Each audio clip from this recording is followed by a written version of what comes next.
Gempa hari ini guncang II Sigli, magnitudo 3.7, II Sigli dan sekitarnya pada pukul 0.22 WIB. BMKG mengumumkan gempa bumi tersebut berkekuatan magnitudo 3.7. Badan Meteorologi, Klimatologi dan Geofisika, BMKG, mencatat pusat gempa II Sigli hari ini berada pada titik koordinat pukul 5.29 LU 95.69 BT. Menurut BMKG, pusat gempa berada di darat 10 km timur laut Janto Aceh Besar.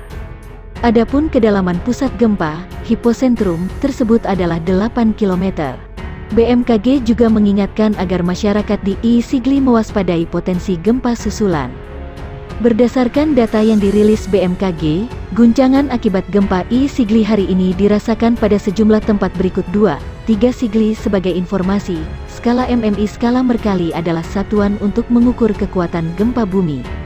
Satuan ini diciptakan oleh seorang vulkanologis dari Italia yang bernama Giuseppe Mercalli pada 1902. Skala MMI lalu dimodifikasi oleh ahli seismologi Harry Wood dan Frank Neumann pada 1931. Untuk diketahui, sebagian besar wilayah Indonesia termasuk daerah rawan gempa. Merujuk pada data BMKG, selama tahun 1976 sampai tahun 2006 saja, telah terjadi 3.486 gempa bumi dengan magnitudo lebih dari 6,0. Apa penyebab gempa bumi? Dari segi penyebab, gempa bumi bisa dibedakan dalam dua jenis. Pertama, gempa tektonik yang terjadi karena pergerakan atau pergeseran lapisan batuan di kulit bumi, secara tiba-tiba. Fenomena itu terjadi akibat pergerakan lempeng-lempeng tektonik. Selain itu, gempa bisa terjadi karena aktivitas gunung api.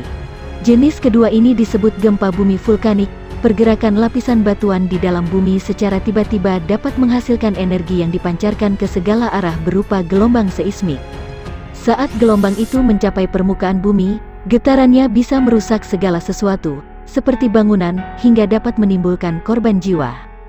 Getaran tidak dirasakan kecuali dalam keadaan luar biasa oleh beberapa orang. Getaran dirasakan oleh beberapa orang, benda-benda ringan yang digantung bergoyang.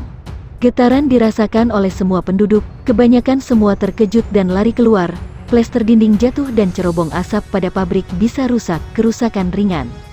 Setiap orang keluar rumah, kerusakan ringan pada rumah-rumah dengan bangunan dan konstruksi yang baik, sedangkan pada bangunan yang konstruksinya kurang baik terjadi retak-retak bahkan hancur, cerobong asap pecah. Getaran dirasakan oleh orang yang naik kendaraan, bangunan-bangunan hanya sedikit yang tetap berdiri, jembatan rusak, terjadi lembah pipa dalam tanah tidak dapat dipakai sama sekali, tanah terbelah, rel melengkung sekali.